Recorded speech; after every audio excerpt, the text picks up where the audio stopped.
Buenas tardes, amigos y amigas, a esta maravillosa tarde. Estamos muy entusiasmadas y entusiasmados de tenerlos a todos aquí con nosotros en esto que es Crónicas Científicas.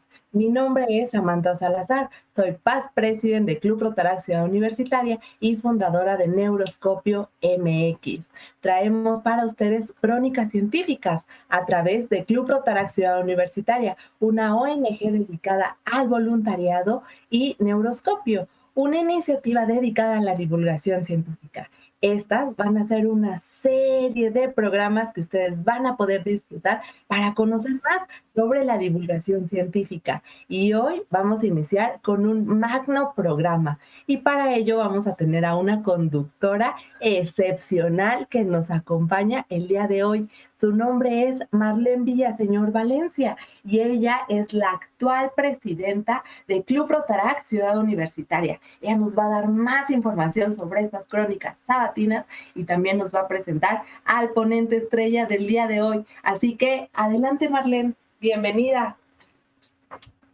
Hola, buenas tardes a todos, es un gusto que nos acompañen.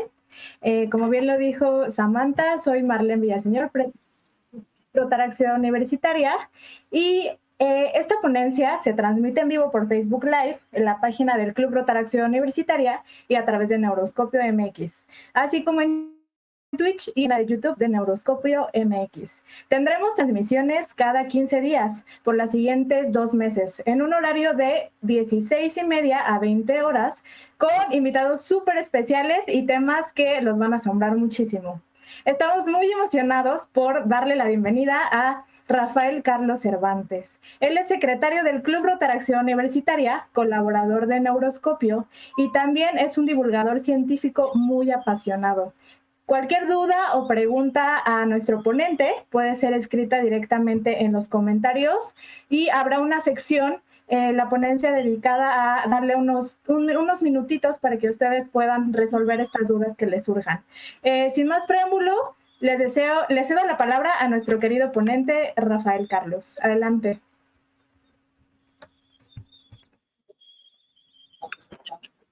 Perfecto, muchísimas gracias, Marlene.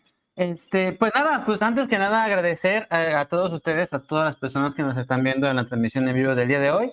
No importa cuántas sean, lo importante es que estás en el lugar y en el momento correcto para sorprenderte un poquito más de la ciencia. Pues nada, con el objetivo y propósito de llegar un poquito de los conceptos que aparentemente son complicados de entender, pero que el día de hoy vamos a trabajarlos de una manera, espero yo, didáctica, espero yo, apasionada y no espero que se entienda toda la primera. Lo que yo espero es que en este momento yo encienda la curiosidad que tú tienes, que lamentablemente pues son muchos de nosotros, muchas de las personas hemos perdido a lo largo de nuestra vida. Sin embargo, pues la tenemos innata en cada uno de nuestras mentes y corazones. Y bueno, pues sin más preámbulos, comienzo con esta pequeña charla de divulgación que tiene como título, y bueno, antes para eso traje una presentación que trabajaré con ustedes. Espero que les agrade, espero que les guste mucho, espero que ustedes como yo estemos emocionados por lo que vamos a ver el día de hoy. ¿Vamos? Entonces, pues bueno, el título de la charla tiene como nombre una de las teorías científicas revolucionarias en la historia de la humanidad. La teoría de relatividad, ¿ok? La relatividad general y la relatividad especial con bolitas y palitos.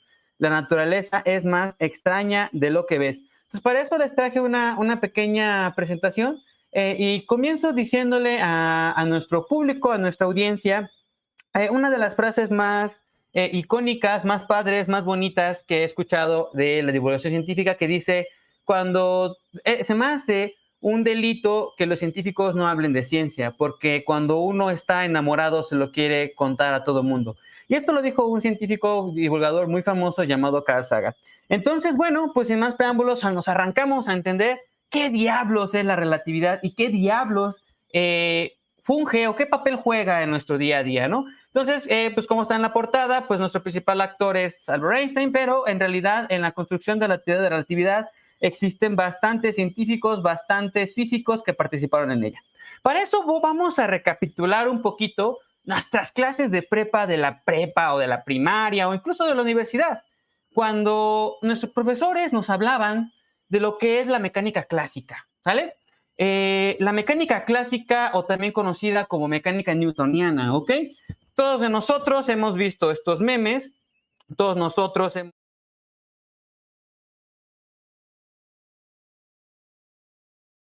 Pues en las redes sociales, en las redes, en Facebook, en Google, en todos lados, y pues que de alguna otra manera tienen un significado porque cada una de ellas nos hablan acerca de las 3 leyes de Newton.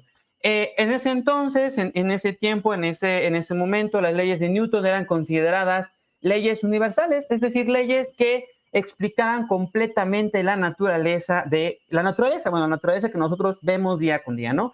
Las 3 leyes del movimiento. La primera ley de Newton, que nos habla sobre la ley de la inercia, que un cuerpo está en estado inercial cuando se encuentra en reposo o en movimiento rectilíneo uniforme o a velocidad constante, ¿no? La segunda, que nos habla acerca de la fuerza y de la aceleración. Y la tercera, que nos habla de las fuerzas de acción y reacción. Entonces, parece curioso, pero con estas 3 leyes, el mundo estaba contento, el mundo estaba feliz, el mundo podía calcular órbitas de planetas, el mundo podía calcular qué tan rápido se mueve un tren o qué tanto tiempo va a tardar la colisión entre un tren y en otro. Con estas teorías el mundo estaba feliz, el mundo estaba contento, porque de alguna otra manera nos permitió avanzar como sociedad. Otra de las teorías icónicas de Newton, pues bueno, pues es la famosa ley de la gravitación universal de Newton, que nos explica que todo cuerpo se atrae a sí mismo cuando tiene masa, y esa atracción es directamente proporcional al producto de las masas, inversamente proporcional al cuadrado de la distancia. Pero bueno, esto no es todo, ¿ok? No queremos que nos atemos a todo esto. Newton trabajó estas teorías tratando de explicar los fenómenos naturales que veía a su alrededor, es decir, fenómenos de espacios, fenómenos lentos, fenómenos que de alguna u otra manera viajan de de muy despacio, ¿no? Y bueno, pues un poquito platicar acerca de lo que son las teorías de la física, ¿no? Toda teoría de la física intenta explicar fenómenos que ocurren en la naturaleza, ¿no? Ocurre algo, alguien observa algo y pues se pregunta, pues, ¿cómo diablos o qué diablos es lo que pasa aquí, ¿no? Entonces es uno de los objetivos de la teoría, tratar de explicar tanto teóricamente, conceptualmente y matemáticamente cómo diablos o qué diablos ocurre en la naturaleza, ¿no? Entonces las teorías, las suposiciones son ciertas hasta que aparece algo que ya no puedan explicar.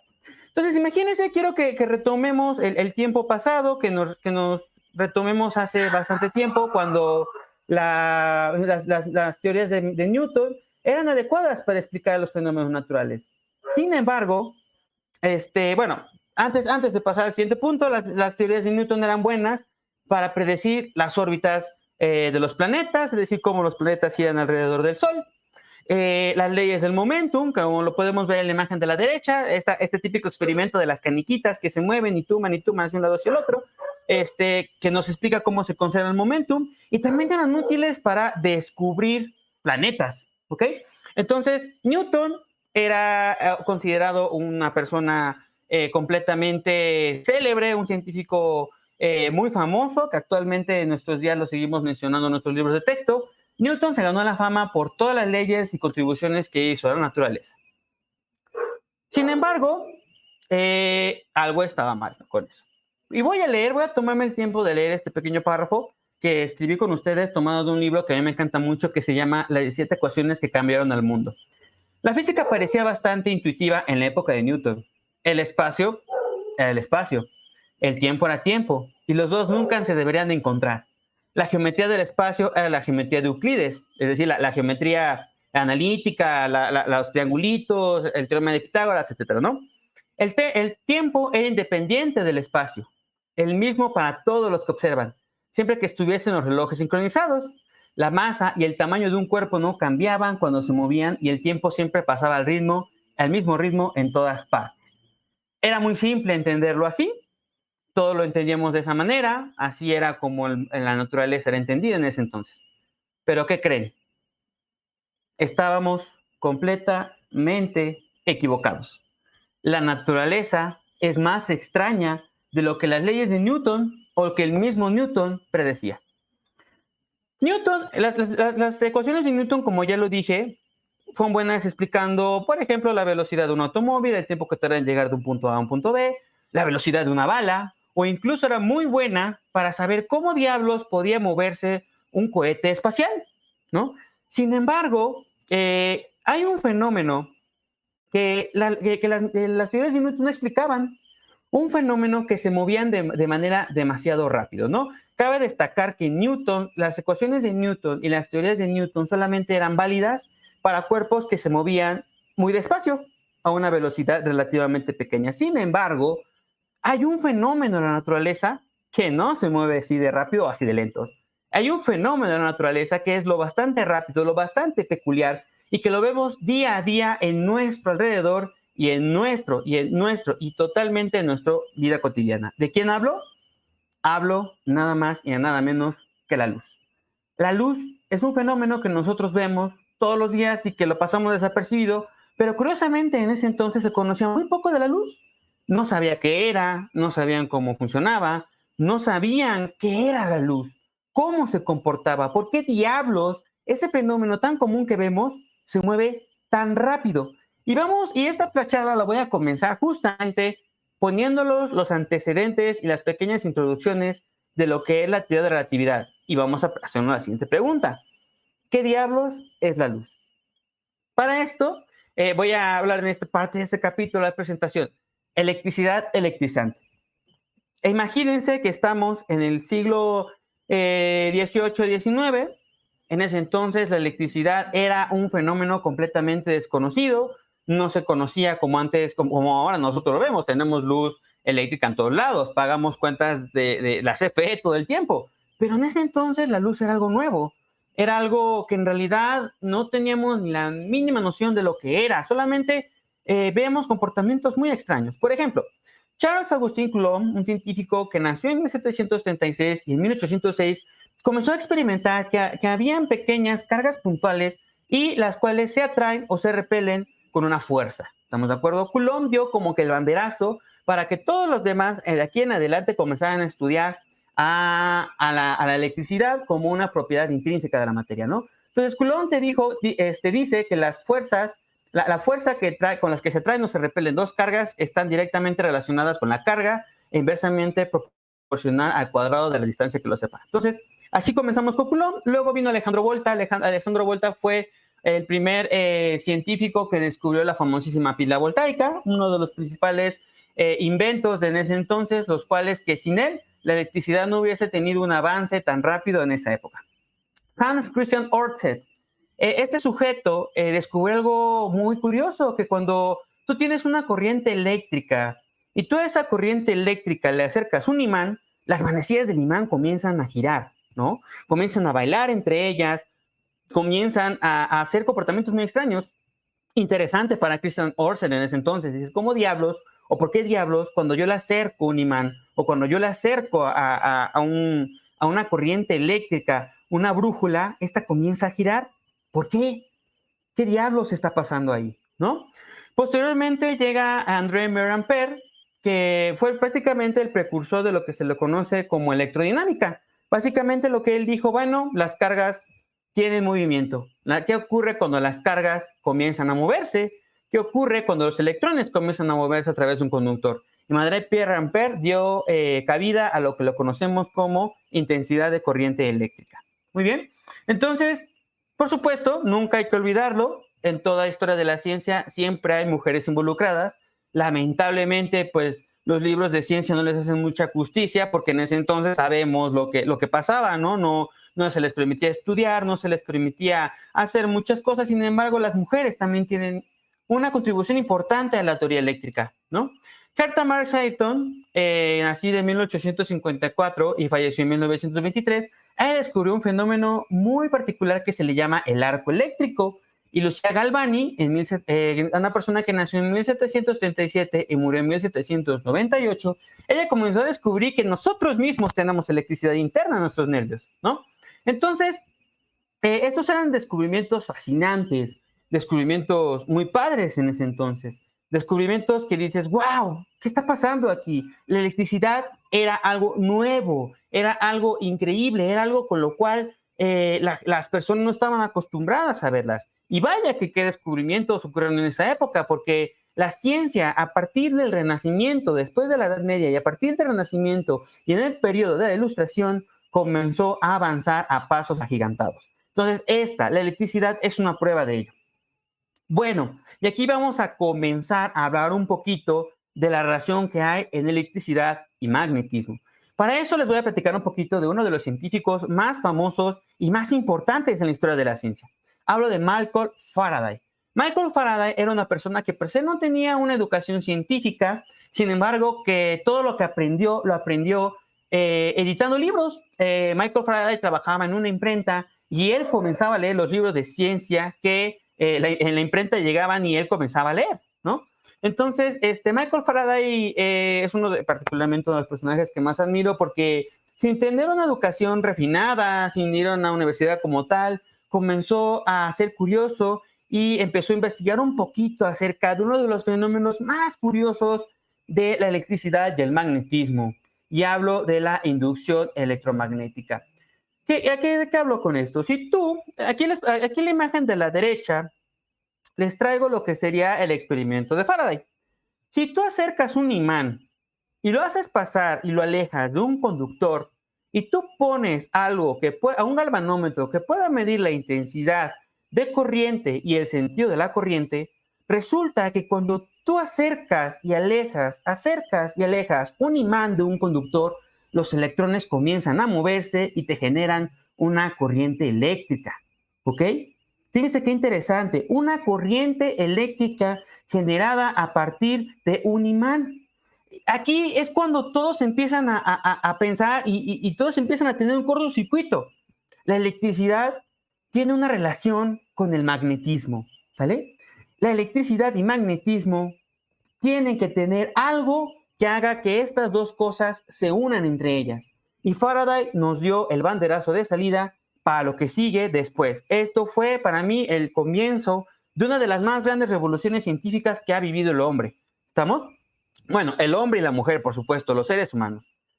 Y bueno, aquí en este capítulo de esta historia que les estoy contando, le llamo unificación de fuerzas, electricidad y magnetismo. ¿Ok?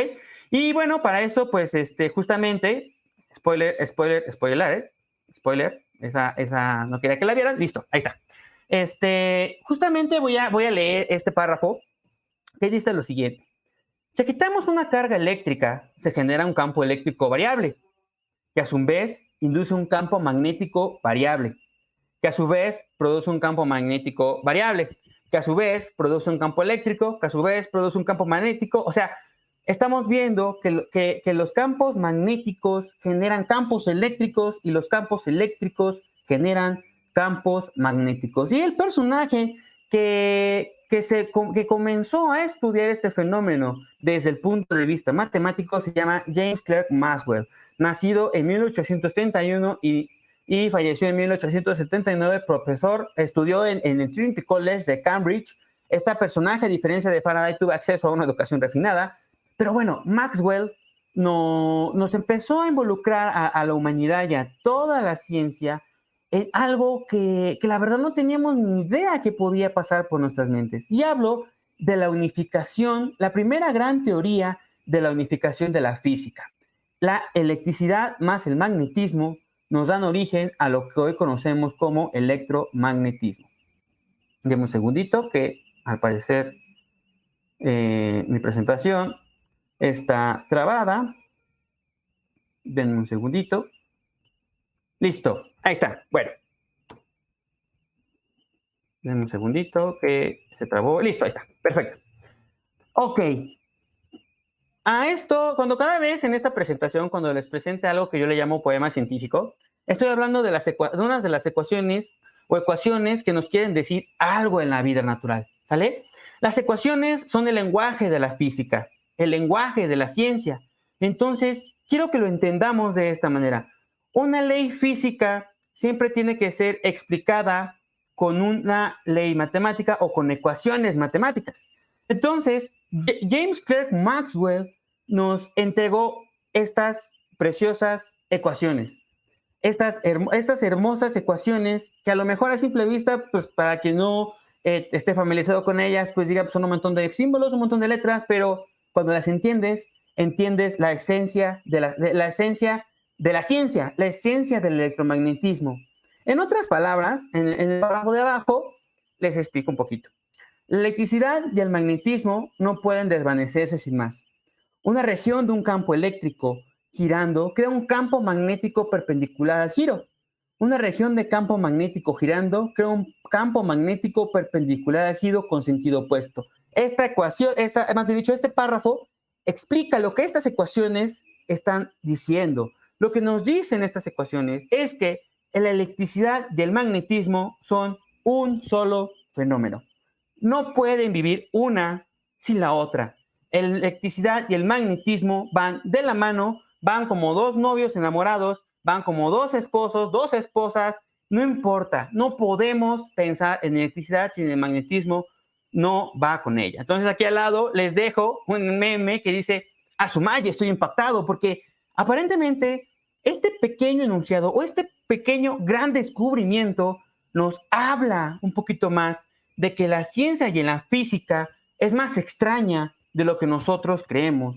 Imagínense, todo a lo mejor no podemos entender el alcance de este descubrimiento, pero gracias a eso tenemos teléfonos celulares, tenemos la radio, tenemos hornos de microondas, por ejemplo, y muchas cosas más que sin esto definitivamente no hubiésemos podido tener.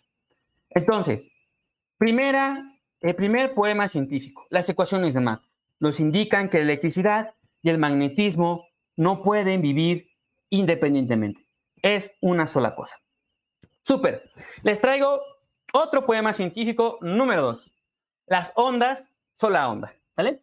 Entonces, las ecuaciones que les acabo de mostrar anteriormente, aparentemente escritas de esa forma, pues no tienen mucho significado, ¿verdad? Cuando le metemos un poquito de tratamiento, un poquito de matemáticas, un poquito de algebrita, llegamos a las ecuaciones que vemos de su lado izquierdo. Y no me interesa que se las aprendan, no me interesa que las escriban y que las deduzcan, solo quiero que comparemos. En la parte de arriba vemos una ecuación que está destinada para el campo eléctrico, ¿sale?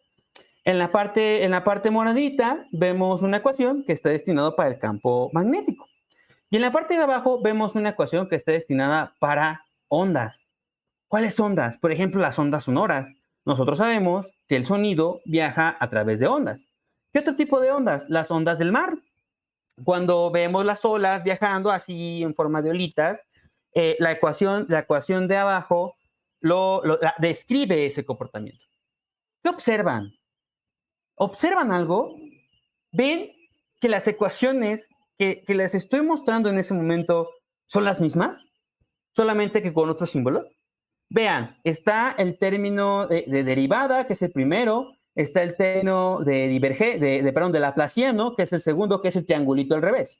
Vamos en la ecuación que sigue. Está el del 6 al revés, que es la derivada. Está el laplaciano también, solamente que los símbolos cambian, ¿verdad? Está el de hasta abajo, está la derivada, está el laplaciano. O sea, las ecuaciones de Maxwell se comportan como ondas. Las perturbaciones en el campo electromagnético se propagan a través de ondas. Entonces, ¡wow! ¡Qué maravilla! O sea, estamos diciendo que los campos electromagnéticos se perturban unos con otros y esta perturbación viaja a través del espacio en forma de ondas. O sea, estamos diciendo que tanto la luz como el magnetismo son ondas electromagnéticas. Fíjese qué hermoso, qué precioso. Estoy como Patricio. Cuando yo escuché esto, me quedé como Patricio impactado, así de, wow, qué increíble. Las perturbaciones electromagnéticas son ondas, ¿sale? Entonces, hasta aquí no va el descubrimiento de Maxwell, ¿no? Fíjense, lo interesante de esto es que las mismas ecuaciones que describen, por ejemplo, el sonido que generas con una guitarra, son las mismas que describen cómo se comportan los campos electromagnéticos. Y no solamente eso, no solamente Maxwell descubrió que las perturbaciones en el campo electromagnético son ondas, sino que también calculó la velocidad a la que se mueven. ¿Saben cuál fue el resultado? Así es. Poema científico número 3. Hágase la luz y la luz se hizo. La velocidad de propagación de una onda electromagnética en el vacío es equivalente a 300 millones metros sobre segundo, que equivalen a 300,000 kilómetros por segundo. ¿Quién se mueve a esa velocidad? Así es la velocidad de la luz. Entonces, fíjense nada más, Maxwell calculó la velocidad de la luz usando simples ecuaciones. Previamente antes, unos científicos habían calculado la velocidad de la luz con experimentos de laboratorio, y llegaron a la misma conclusión. Entonces, ¿cuál es la conclusión a la que llega Maxwell? Bueno, la luz es una perturbación del campo electromagnético que se propaga en forma de ondas. ¡Wow! Cuando Maxwell dijo esto en una de sus conferencias, todas las personas que estaban a su alrededor dijeron, ¿te cae? No te creo. Sin embargo, se hicieron experimentos, se hicieron pruebas y efectivamente la luz era un campo electromagnético. La luz se propaga como una onda. Y wow, o sea, todos dijeron, increíble, la luz es más extraña de lo que nosotros creemos. ¿Ok? Entonces, quiero que se queden esta idea en la cabeza, porque justamente cuando los científicos empezaron a estudiar a la luz, cuando Einstein se empezó a preocupar por qué ocurre con la luz, podemos decir que es el banderazo de salida para que los científicos comenzaran a trabajar en la teoría de la relatividad, que vamos a platicar un poquito más adelante. Pero había un pequeño detalle, había un pequeño gran detalle. Y quiero que piensen en lo siguiente. Las ondas del mar se mueven a través del agua, ¿no? Las ondas del sonido se mueven a través del viento. ¿Estamos de acuerdo? Y las ondas de la Tierra, los terremotos, se mueven a través de la Tierra, ¿no? Parece ser que toda onda necesita un medio de propagación, necesitan propagarse, necesitan moverse unas con otras, ¿ok? Necesita algo, un medio por el cual la onda pueda viajar. Pero la pregunta es, ¿por qué medio se propagan las ondas electromagnéticas? Nunca se había detectado ese medio físico por el cual la luz viaja. Y los científicos tuvieron un gran reto. ¿Cómo diablos o qué diablos es el medio por el cual la luz se propaga? ¿No? Entonces, los científicos todavía sin tener idea y del impacto de esto que les generó, dijeron, ok, vamos a suponer que hay un medio que es un medio rígido, un medio que no tiene masa, un medio que no tiene viscosidad, un medio que es incomprensible, un medio que es transparente porque no lo podemos ver, un medio que le vamos a llamar éter. Es decir, el medio por el cual las ondas electromagnéticas se mueven es el éter, ¿no?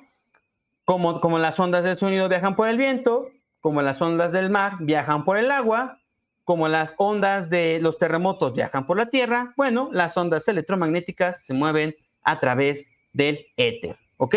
Y le metieron, como vemos, algunas propiedades, ¿no? La pregunta es, ¿qué es el éter? ¿Y por qué los científicos se esforzaron tanto en encontrar el éter? Entonces, aquí es en donde voy a comenzar a platicar un poquito, ya meterme de lleno al tema de lo que le llamamos relatividad. Y para explicar el tema de la relatividad, voy a ponerles un pequeño ejemplo. ¿Sale?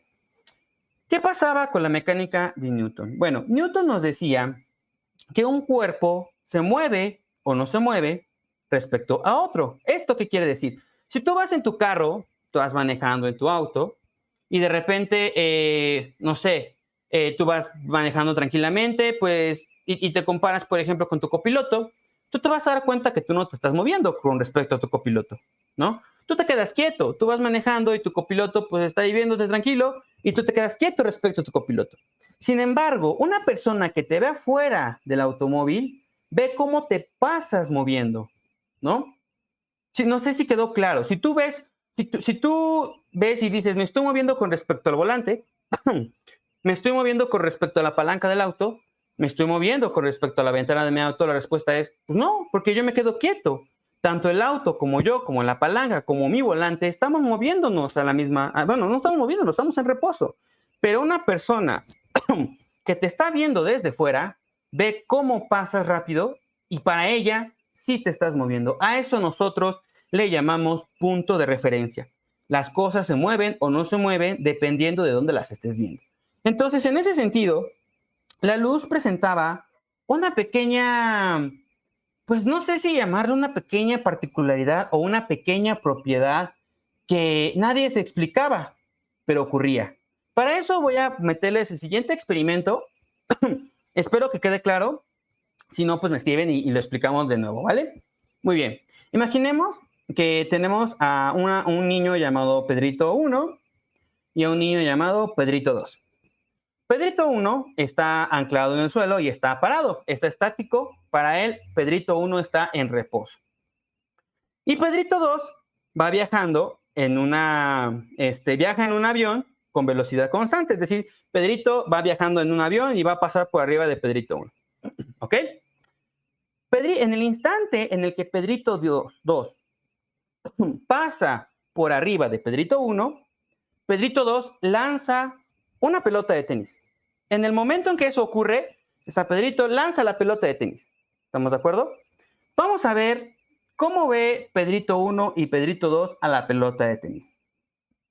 Está claro que para Pedrito 2, la pelota de tenis se mueve únicamente la línea roja. ¿Estamos de acuerdo? En un tiempo determinado. ¿Sale? En un tiempo determinado Pedrito 2 va a observar que la pelota se mueve únicamente la línea roja. Eso es respecto a Pedrito 2. Pero ¿qué ocurre con Pedrito 1? Pedrito 1 va a observar lo siguiente.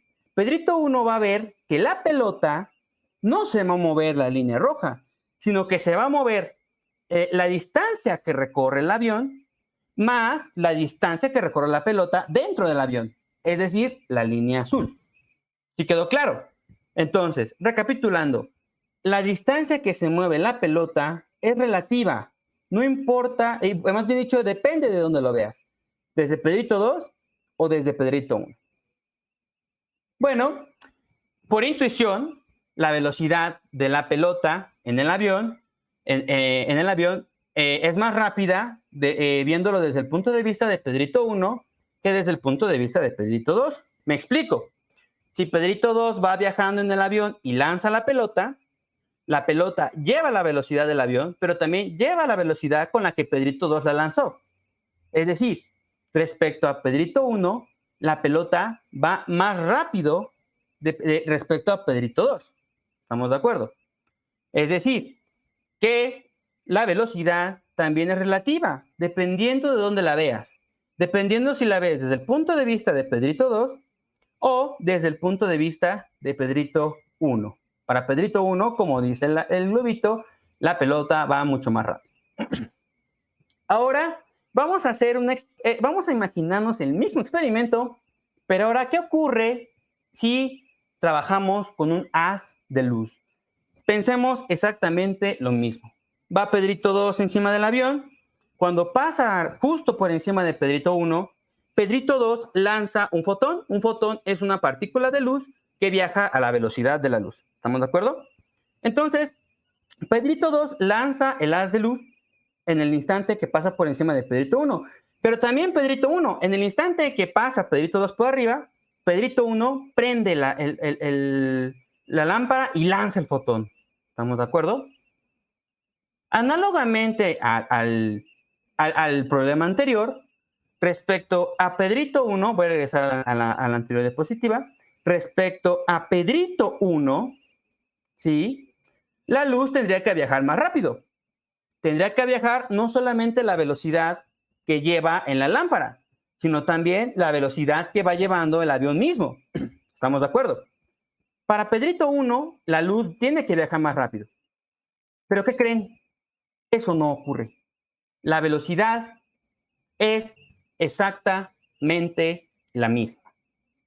La mecánica newtoniana no explicaba por qué la velocidad de la luz es invariante. No importa el punto de referencia de cuál se mide o se vea.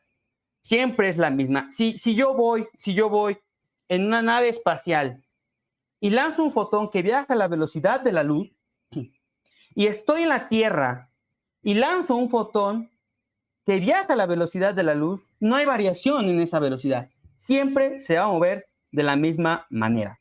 No como la pelota. Si yo lanzo una pelota en una nave espacial, desde el punto de referencia mío, la pelota pues, va a ir a la velocidad que lo lancé. Pero desde el punto de vista de alguien que está afuera, la pelota va a llevar la velocidad del cohete más la velocidad de la pelota.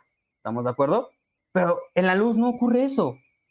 En la luz siempre se mueve a la misma velocidad, no importa si te vas moviendo hacia enfrente, si te vas moviendo hacia atrás o si te estás quedando quieto. La velocidad de la luz es siempre la misma. Entonces, es aquí en donde la mecánica de Newton comienza a fallar, porque no nos explica este fenómeno, no nos dice qué ocurre con la velocidad de la luz. Entonces, los científicos decían, si el éter existe, es decir, si el medio por el que se propaga de la luz existe, entonces puede existir variaciones de la velocidad de la luz relativa al éter. Me explico. Para demostrar esta teoría, los científicos hicieron uno de los experimentos más famosos de toda la física. El experimento de Michelson y Morley.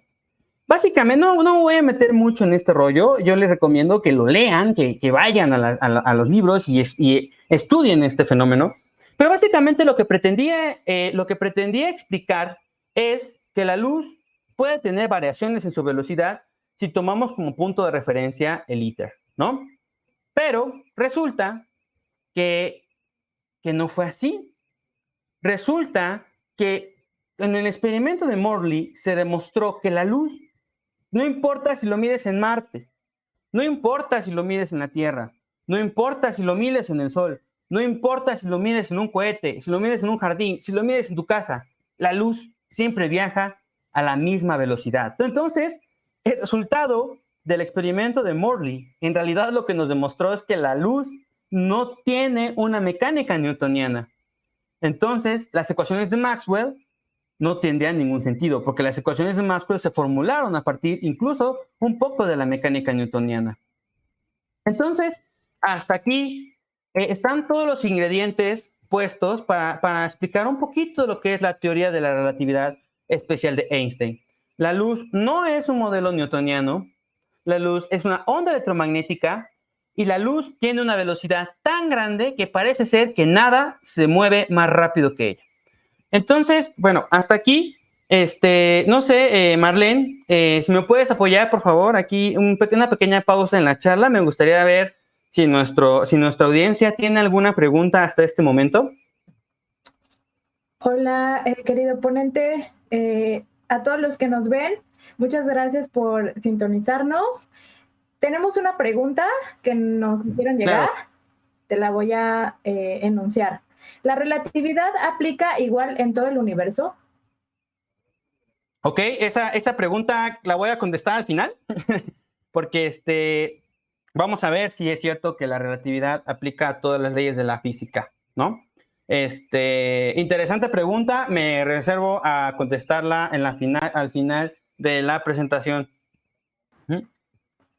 Por ahora dejémoslo así, ¿vale? Por ahora es la única pregunta que nos externaron, la única duda. Entonces, si gustas seguir con tu presentación, adelante, Charlie. Perfecto. Muy bien, espero que esté quedando todos los conceptos claros. Sé que es un poco medio complicado de entenderlo, pero bueno, lo que quiero que nos quedemos es que los antiguos postulados que ya dije. La luz no se comporta como Newton dice. La luz parece ser una onda electromagnética y parece ser que es invariante. No importa desde qué punto de referencia lo midas, la luz siempre va a moverse a la misma velocidad. Bueno, en este momento es cuando ya tenemos los elementos suficientes para explicar un poquito del por qué o qué diablos pasa, porque este fenómeno no puede ser explicado con la mecánica de Newton. Es aquí en donde entra nuestro actor principal del día de hoy, Albert Einstein, científico nacido en 1879 en Alemania y falleció en 1955 en su residencia en Princeton, en Estados Unidos. Albert Einstein es considerado el científico, pues por excelencia, el más culturalmente el más aceptado, ¿no? Cuando uno piensa en científicos en las películas, pues ve una persona con su cabello alborotado, una persona con su bata blanca e incluso con vestimenta un poquito humilde, ¿no? Einstein culturalmente tuvo un impacto muy importante porque gracias a él comenzamos a tener una percepción diferente del universo, a una percepción distinta a lo que nosotros comenzamos a notar, ¿ok? Quiero que entendamos una cosa muy interesante. En los fenómenos que nosotros vivimos día con día, resulta ser que para nosotros es muy obvio que si yo veo moverse a un automóvil a 2 metros sobre segundo y luego veo a otro automóvil que se mueve a 4 metros sobre segundo, para mí es muy sencillo decir que ese automóvil se mueve y son fenómenos simultáneos. Para mí es muy sencillo ver que si ese automóvil acelera o cambia de velocidad a una velocidad muy pequeña, pues no pasa absolutamente nada. Yo veo cualquier fenómeno a escala humana de una manera muy común. Sin embargo, resulta ser que cuando los cuerpos se mueven a velocidades cercanas a la velocidad de la luz, ocurren cosas bien extrañas. Ocurren cosas bien extrañas. Y justamente esa percepción diferente de nosotros y de la naturaleza, eso es lo que le llamamos teoría de la relatividad especial. Importante mencionar lo siguiente, más adelante lo voy a recalcar, pero la teoría de relatividad se divide en dos partes. La teoría de relatividad especial, que fue la primera, la cual fue publicada por Einstein en su artículo sobre la electrodinámica de los cuerpos en movimiento en 1905, y la teoría de la relatividad general, que fue publicada en 1915 con las famosas ecuaciones de campo de Newton. Entonces son teorías que tienen que ver, pero históricamente publicadas en diferentes tiempos e históricamente quieren decir algo diferente. Ahorita vamos a platicar un poquito de ellas. Quisiera hacer énfasis en Mileva Maric. Mileva Maric fue la esposa de Einstein hasta que se divorciaron. No recuerdo si en 1920 o en 1919. Por esas fechas, Mileva Maric y Einstein se divorciaron. ¿Por qué la menciono? Porque Mileva fue una matemática brillante y fue una precursora de que Einstein tuviera las ideas que él tiene. No hay evidencia histórica que le den a ella algún crédito netamente reconocido de que fue coautora de la teoría de relatividad especial. Para un servidor, y yo creo que para muchas personas que estudian la ciencia, definitivamente Mileva Maric fue un ente o una persona, una mujer que fomentó en Einstein la curiosidad de sus ideas. Decir que Mileva Maric no fue parte de la teoría de la relatividad especial, a mi punto de vista, es una vulgaridad. La mujer Mileva Maric tiene definitivamente mucho crédito en las ideas de Einstein, porque cuando ellos discutían y cuando ellos tenían sus pláticas de debate, cabe destacar que la relación entre Einstein y Mileva fue muy intelectual y debatían sus ideas. Parece ser que ella le dio todas unas herramientas intuitivas a Einstein para que desarrollara su teoría. Entonces, para mí, Mileva Maric fue coautora de la teoría de relatividad especial. Y bueno, vamos a leer el siguiente párrafo. Vamos a ver cómo comienza la teoría de relatividad, cómo podemos explicar, cómo diablos podemos ahora cambiar nuestra percepción del universo, ¿no? ¿Cómo podemos ahora cambiar nuestra idea de la mecánica? ¿Ok? Y para eso voy a hablar del poema científico número 5, las transformaciones de Lorentz. La luz no se comporta de forma newtoniana, ya lo vimos, ¿no? En un avión la luz debería llevar la velocidad de la luz más la velocidad del avión, pero resulta ser que es completamente invariante, ¿ok? Además, las ecuaciones de Newton se complicaban considerando mecánica newtoniana. Era necesario cambiar nuestra forma de percibir el mundo. Entonces, para eso voy a retomar nuevamente el experimento de Pedrito 1 y de Pedrito 2. ¿Sale? Entonces voy a cambiarlo un poquito y lo voy a leer a continuación. Si Pedrito 1 quiere saber la posición de Pedrito 2 respecto a él, tiene que sumar la posición de la nave más la posición que Pedrito tenga dentro de esta. Es decir, imaginemos que Pedrito 2 se está moviendo respecto a Pedrito 1, ¿no? Y la distancia que recorre Pedrito 2 va a ser la línea roja, es decir, la distancia que recorre la nave respecto a Pedrito 1, más la línea azul, la distancia que recorre Pedrito 2 respecto al avión. Es decir, la distancia total entre Pedrito 1 y Pedrito 2 es la suma de la línea roja más la línea azul. Creo que es bastante intuitivo, ¿no? Es bastante obvio, es bastante lógico. Lo que nos dice la mecánica newtoniana es que esa distancia es que separa a Pedrito 1 y a Pedrito 2 es la suma de las líneas rojas más la línea azul. Perfecto. Para calcular la línea roja, es decir, la distancia que recorre el avión, pues basta con multiplicar la velocidad de la nave por el tiempo que transcurre. Es decir, recuerden, la distancia es igual a velocidad por tiempo, ¿no? Nada más tienes la velocidad del avión o de la nave, lo multiplicas por el tiempo en el que se mueve y obtienes la distancia que tiene Pedrito 1 respecto a la nave. Es decir, la medida de la línea roja. ¿Estamos de acuerdo? Si X es la distancia entre Pedrito 1 y Pedrito 2, U es la velocidad de la nave, T es el tiempo transcurrido para Pedrito 1, T' el tiempo transcurrido para Pedrito 2, X', la distancia que hay de Pedrito 2 respecto a la nave, es decir, la distancia que tiene Pedrito 2 dentro del avión.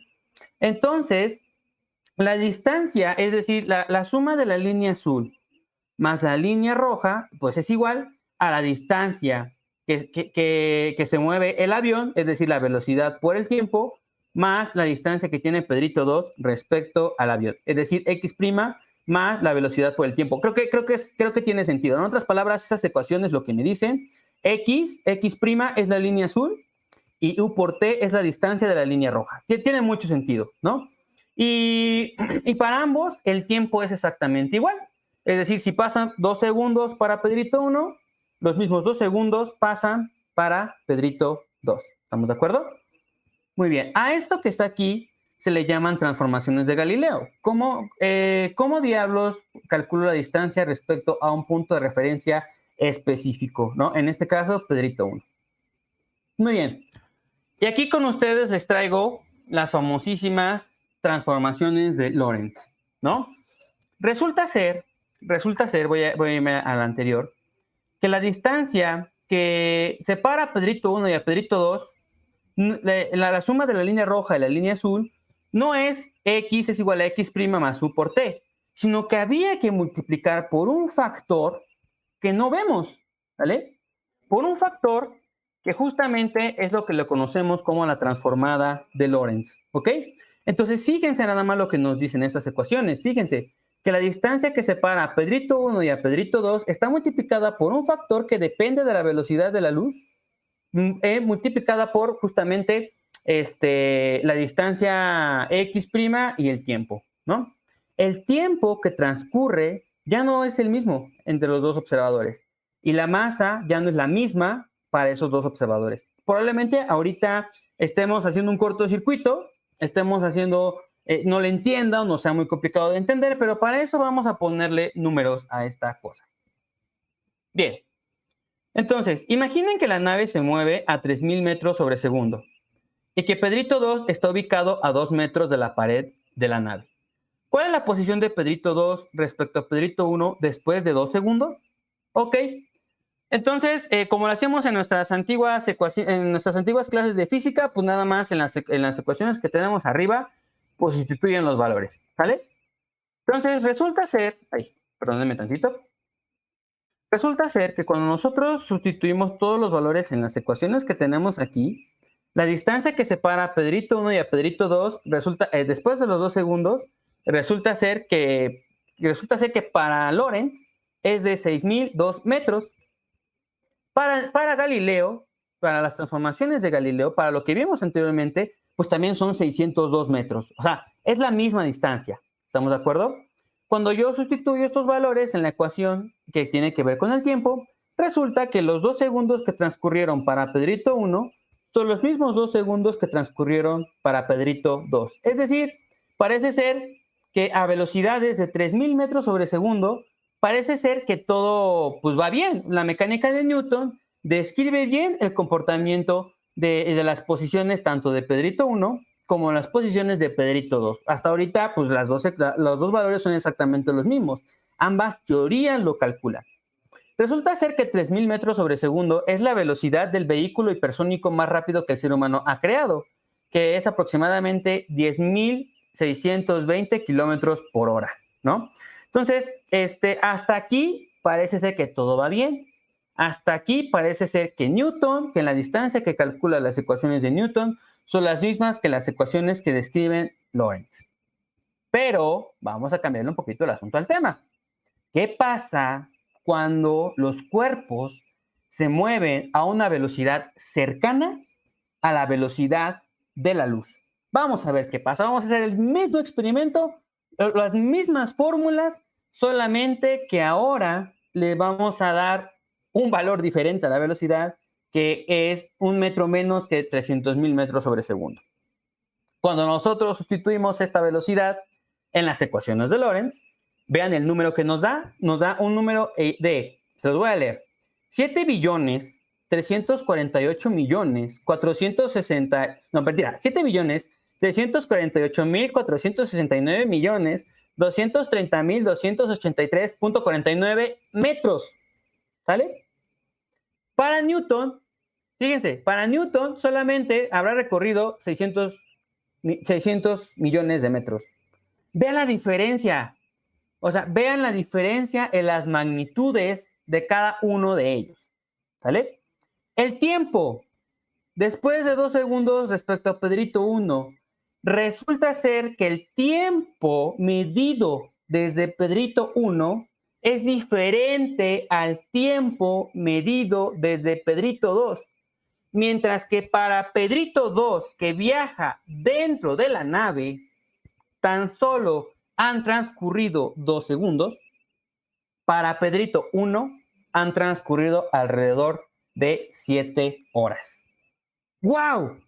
Cuando te mueves a la velocidad de la luz, parece ser que el tiempo transcurre de una manera diferente. Parece ser que ya no te mueves como lo ves en tu vida normal. Parece ser que depende de dónde lo veas, depende de qué parte veas el fenómeno. El tiempo es diferente para ambos. Y las distancias también. Es lo que nos dicen estas ecuaciones. Es lo que nos dictan su significado. Por un lado, pasan 2 segundos para Pedrito 2 y por el otro pasan casi 7 horas. Y fíjense, si Pedrito viajara 1 hora a la velocidad de la luz, habrán pasado 1.4 años para Pedrito 1. Si Pedrito 2 viaja 6 horas a la velocidad de la luz, para Pedrito 1 han pasado 8.4, casi 8.4 años. Fíjense nada más lo que nos dicen estas ecuaciones. Nos dicen algo bien importante. Lo primero es que el tiempo, dependiendo del punto de vista donde lo veas, transcurre de diferente manera.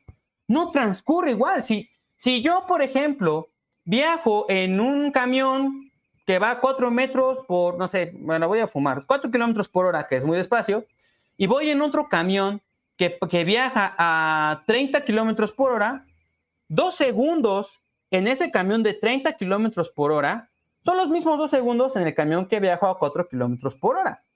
Pero cuando viajo a velocidades cercanas a la luz, ese tiempo ya no es igual, ya no transcurre de la misma manera. Entonces, es aquí donde los científicos, literal, su intuición, la intuición del espacio y del tiempo se rompen, porque resulta ser que en fenómenos que ocurren a la velocidad de la luz pasan cosas bien extrañas.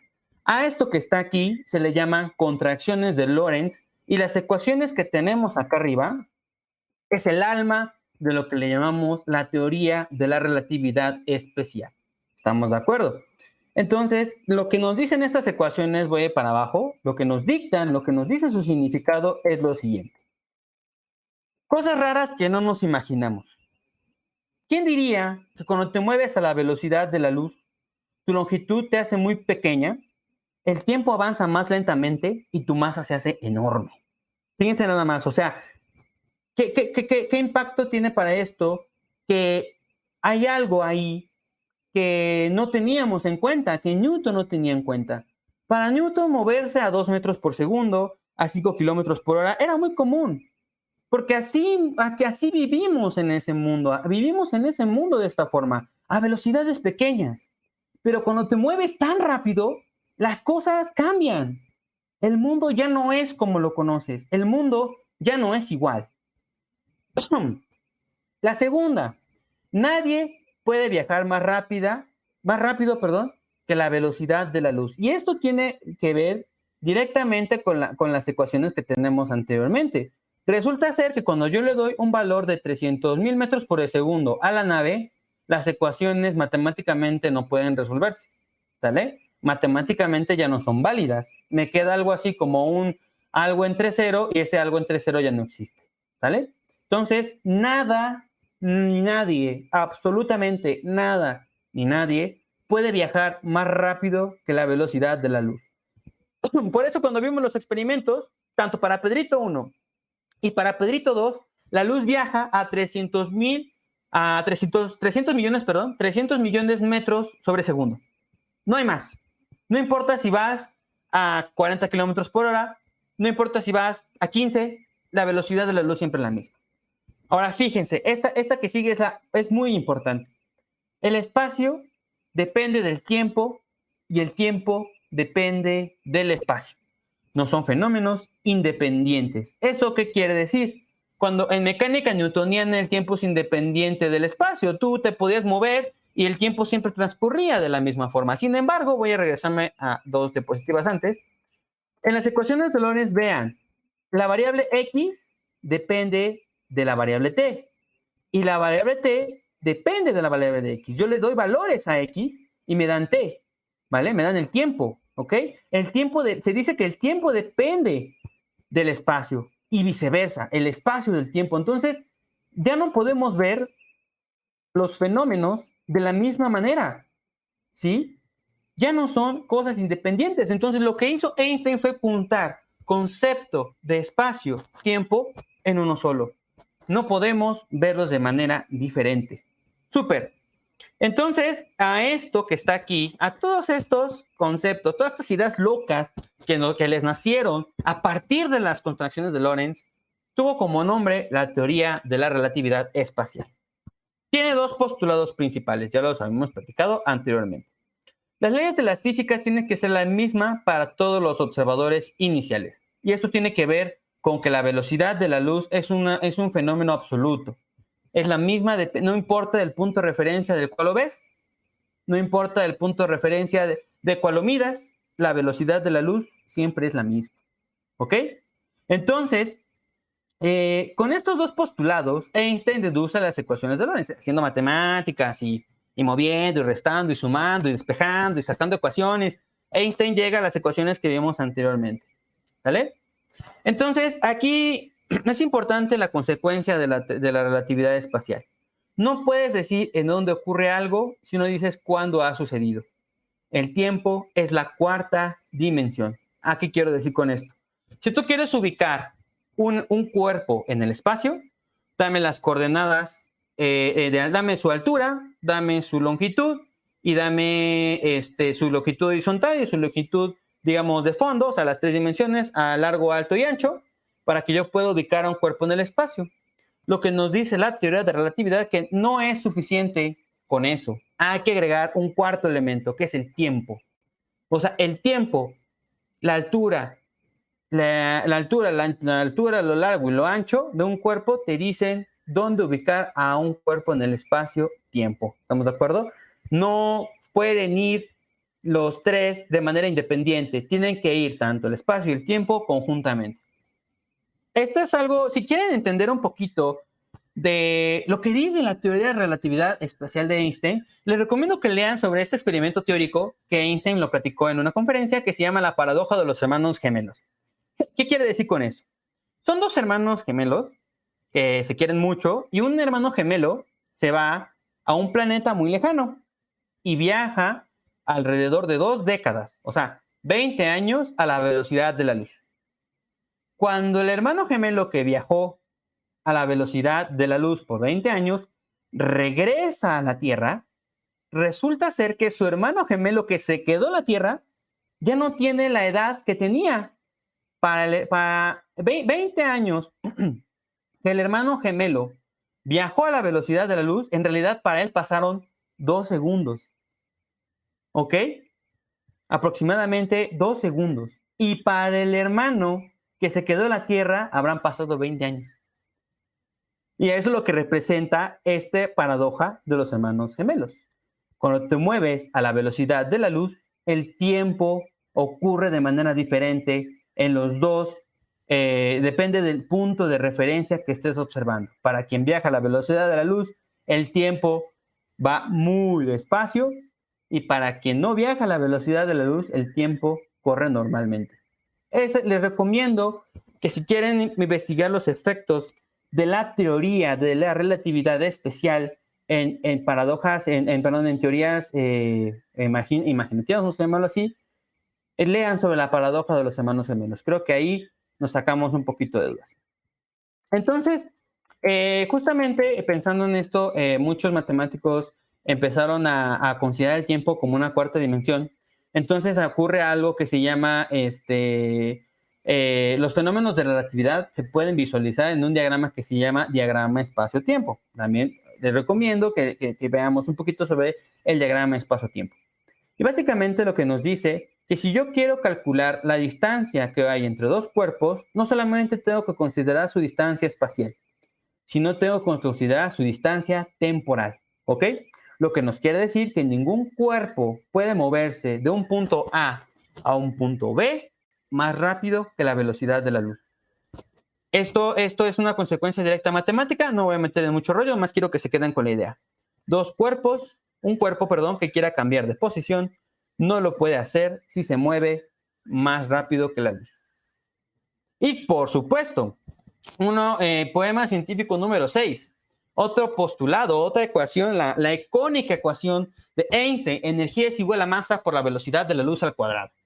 En la teoría de relatividad, la energía también se conserva, ¿ok? Y esta que está aquí, esta ecuación que pongo acá abajito, es que la masa, cuando tú viajas a la velocidad de la luz, tu masa depende de qué tan rápido te muevas, ¿no? Voy a pasar a la siguiente, no voy a tener mucho el tiempo. Entonces, ¿qué nos dice esta ecuación? Que la energía es igual a la masa por la velocidad de la luz al cuadrado. ¿Pero qué energía? ¿De qué energía estamos hablando? ¿Ok?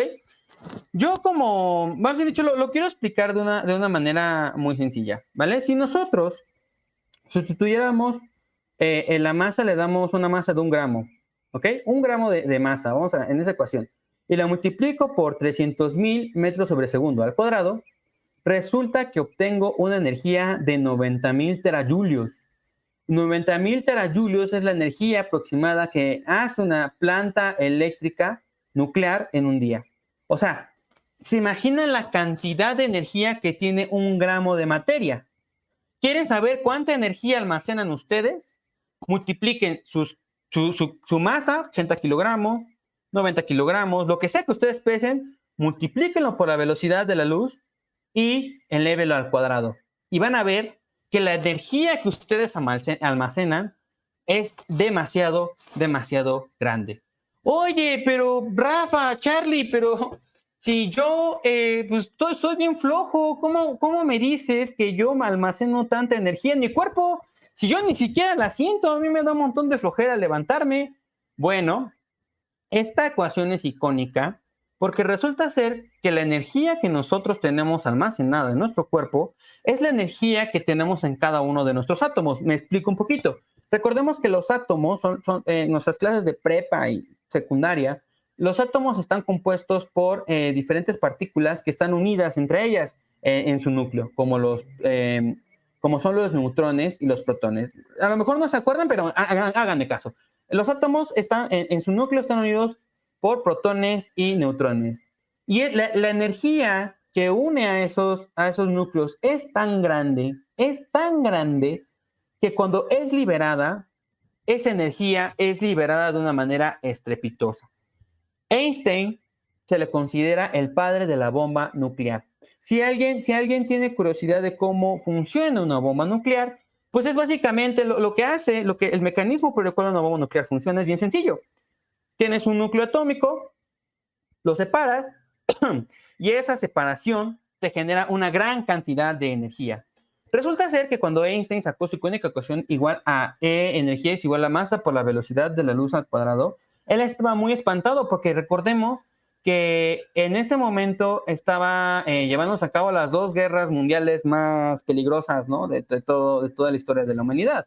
La Primera Guerra Mundial y la Segunda Guerra Mundial, ¿ok? Entonces, resulta ser que Einstein se dio cuenta que científicos alemanes estaban a nada de descifrar el significado de su ecuación energía igual a masa por la velocidad de la luz al cuadrado. Einstein era una persona políticamente influyente, entonces cuando él tuvo una plática con el presidente Roosevelt, en ese momento le dijo, señor, los alemanes están a punto de descubrir un dispositivo están a punto de construir algo que puede ser catastrófico para nosotros. Einstein hablaba de las bombas nucleares.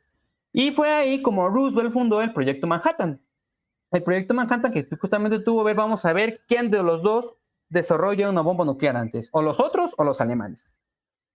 Entonces, esta ecuación es icónica porque se dice que esta ecuación es la precursora de la energía nuclear. ¿Sí? Y incluso la revista Time, que lo podemos ver abajo, una vez publicó en su portada, esta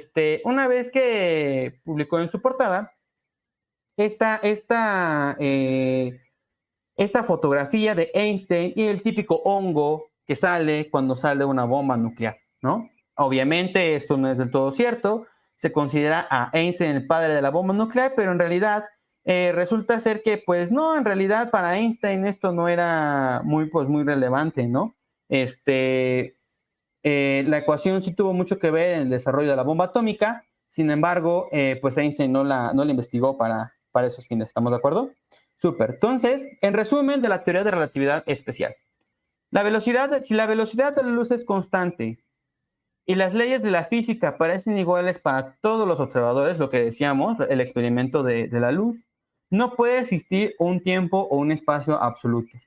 Dos observadores en movimiento relativo perciben el espacio y el tiempo de manera diferente, lo que vimos con la paradoja de los hermanos gemelos. La relatividad especial demuestra que no existe simultaneidad absoluta, es decir, que dos fenómenos independientes entre ellos dependen de qué punto de vista los estés viendo a cada uno. Muy bien, entonces hasta aquí vamos bien, ya deslumbramos un poquito acerca de la teoría de la relatividad especial de Einstein, pero hace falta algo. Einstein no estaba satisfecho con la teoría de relatividad especial. Proporcionaba una teoría unificada del espacio, el tiempo, la materia y el electromagnetismo, pero hacía falta algo. Hacía falta un ingrediente especial a la teoría. Llámese la gravedad. Einstein en toda su teoría consideraba a cuerpos que se mueven a una velocidad constante, pero hacía falta un ingrediente bien especial. ¿Y la gravedad? ¿Qué diablos es la gravedad? Entonces, pues nada, lo que les comentaba en un momento, la teoría de la relatividad se divide en dos, en la teoría de la relatividad especial y la teoría de la relatividad general. La teoría de la relatividad especial considera a los cuerpos sin considerar los efectos de la gravedad, y la teoría de la general de relatividad consideraba a la gravedad. O sea, la única diferencia entre estas dos teorías. Pues vamos a meter un poquito rápidamente en qué dice la teoría de relatividad general. Para eso, recordemos que Newton nos había dicho sobre su teoría de la gravitación universal, que dos cuerpos se atraen dependiendo de su masa e inversamente proporcional al cuadrado de la distancia que los separa, ¿no? Se dice que Newton entabló esta idea de la gravedad cuando le cayó una manzana mientras descansaba solitariamente en un árbol. En realidad, esto no se sabía, no era como tal algo del todo cierto, no se especula, se cuenta en los libros de ciencia, sin embargo, pues asumimos que es verdad. Y bueno, aquí este meme me gusta mucho: si la vida te da limones, haz limonada. Y si te da la manzana, enuncia la ley de la gravitación universal. ¿Ok? Entonces, Newton comenzó a hablar sobre la gravedad. Sin embargo, había algo que a Newton le daba miedo de explicar, que a pesar de que las ecuaciones de Newton para la gravedad, de la ley de la gravitación universal, eran válidas incluso para calcular órbitas de planetas, eran válidas para calcular la trayectoria de los cohetes espaciales, Newton no tenía ni la mínima idea de qué era la gravedad. No sabía qué era la gravedad, solamente sabía su efecto. Su ecuación describe el efecto de la gravedad, pero no dice de dónde viene. Y es aquí justamente en donde Einstein entra en escena. Einstein ya dijo, la mecánica newtoniana no nos sirve para explicar fenómenos que se mueven a las velocidades cercanas de la luz. Ya he cambiado prácticamente el universo newtoniano, así que, pues, ¿por qué no?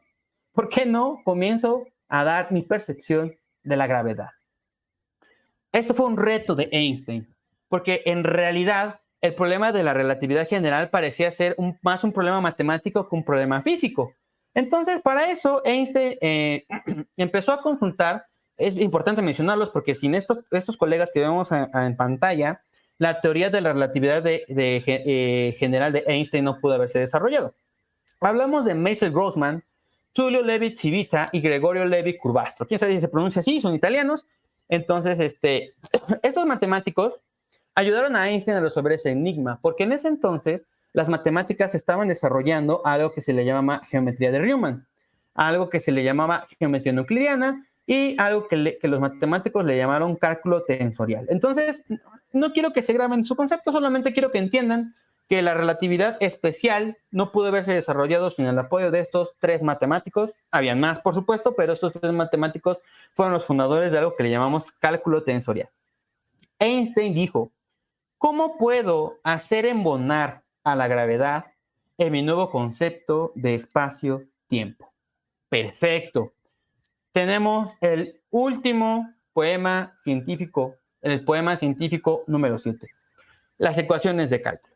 Einstein empezó a juntarse con sus colegas y empezó a ver que lo que le hacían falta eran las matemáticas necesarias para desarrollar su teoría.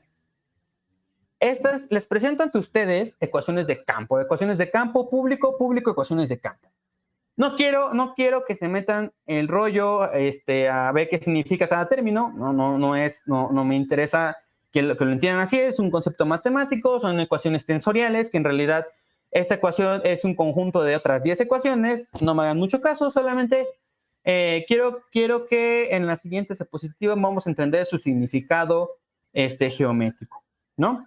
En 1915, Einstein dio a conocer estas ecuaciones, las ecuaciones de campo, y en la Academia de Ciencias Prusiana. Y a este trabajo le llamó Teoría de Relatividad General. Finalmente, Einstein dio un concepto de la gravedad que embonaba con su teoría de relatividad especial.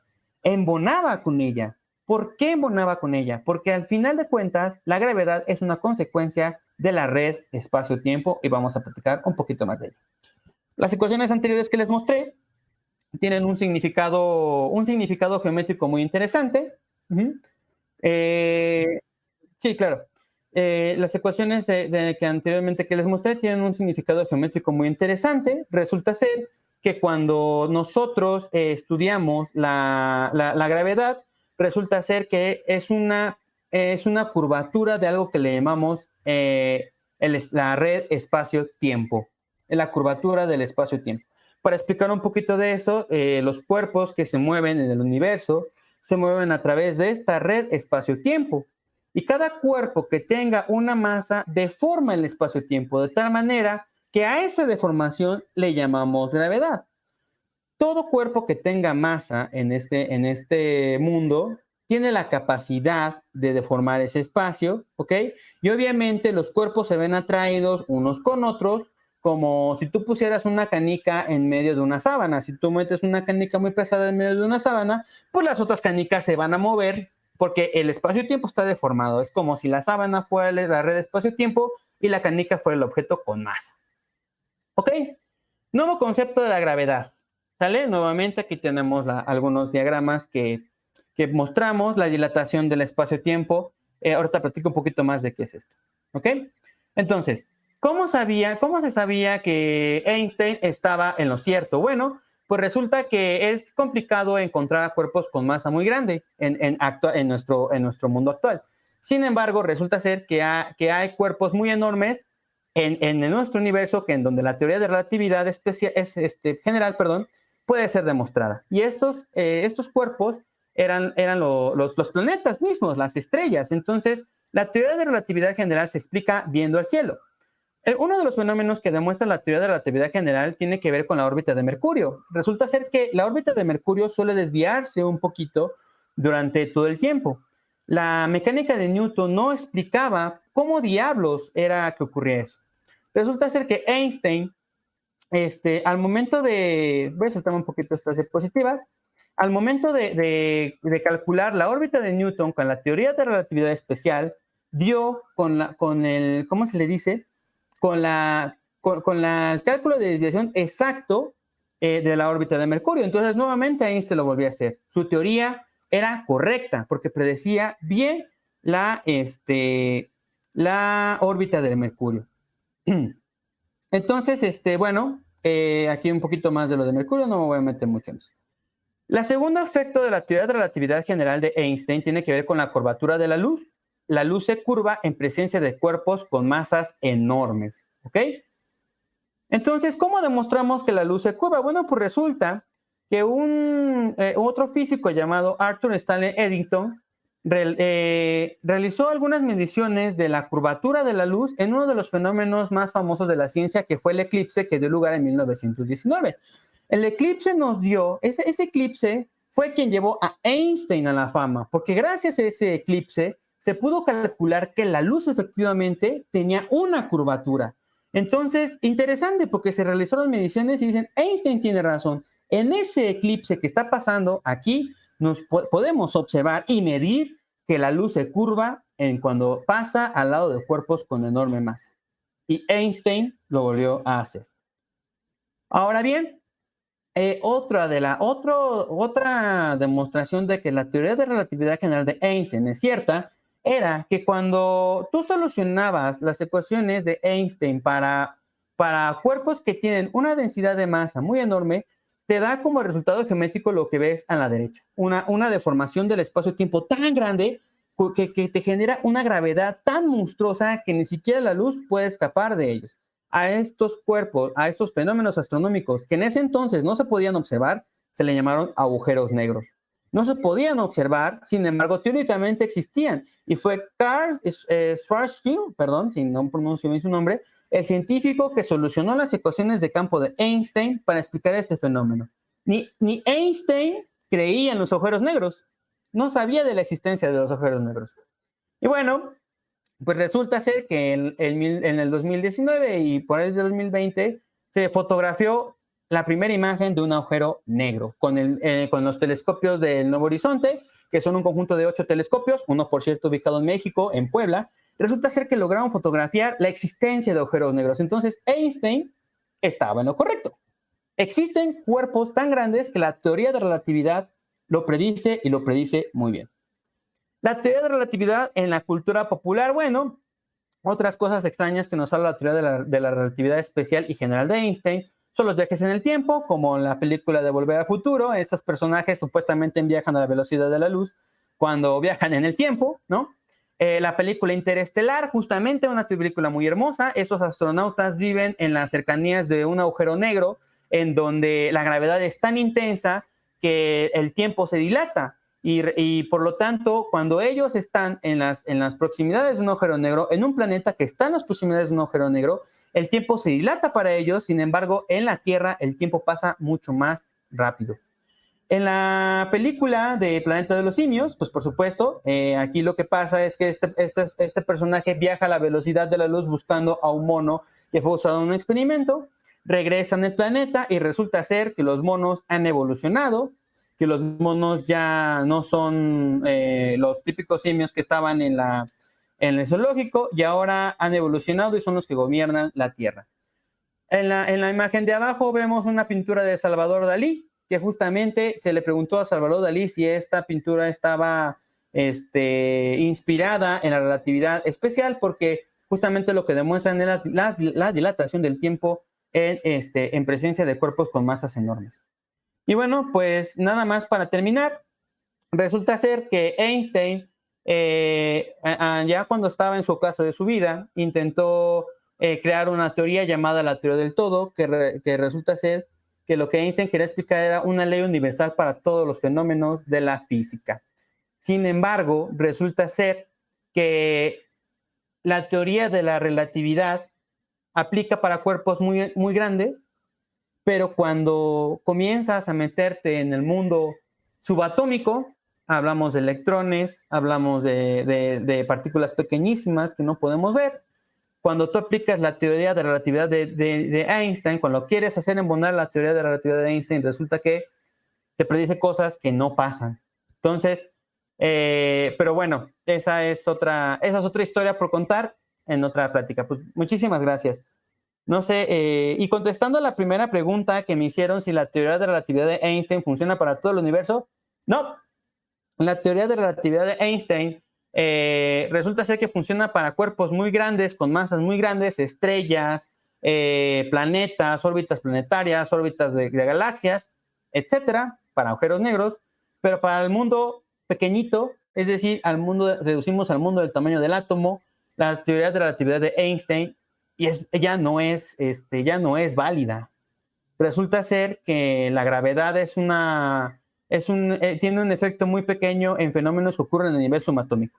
Y de hecho, esta acción del efecto subatómico en los átomos es lo que estudia la mecánica cuántica. La mecánica cuántica y la teoría de relatividad de Einstein son teorías que están peleadas entre ellas, que no pueden embonar, pero pues que de alguna otra manera nos ayudan a explicar muchos de los fenómenos que observamos y medimos en el mundo macroscópico, ¿no? Entonces, pues muchísimas gracias a todos nuestros asistentes por ingresar a esta plática, que espero que hayan entendido un poquito más acerca de la teoría de relatividad, y pues muchas gracias. Marlene, el micrófono es todo tuyo. Muchísimas gracias. Fue una ponencia muy, muy interesante, excelente. Se nota la pasión que tienes por este tema y todo lo que conlleva la parte científica de nuestro mundo. De verdad, muchísimas felicidades. A nombre de Crónicas Científicas del Club Rotaraxia Universitaria y Neuroscopio MX, se te extiende el siguiente reconocimiento.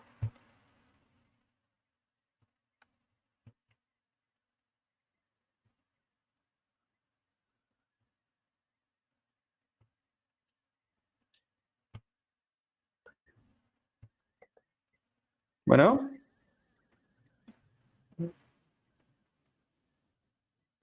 Sí, es que no se escuchó. ¿Ahí me escuchan bien? Sí.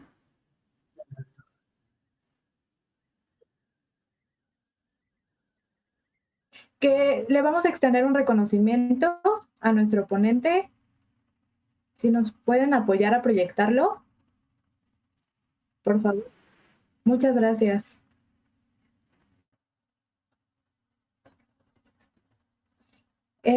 A nombre de Rotaraxia Universitaria y Neuroscopio, otorgamos el presente reconocimiento a Rafael Carlos Cervantes por su participación en la primera emisión de Crónicas Sabatinas, a fecha del día de hoy, 17 de abril de 2021.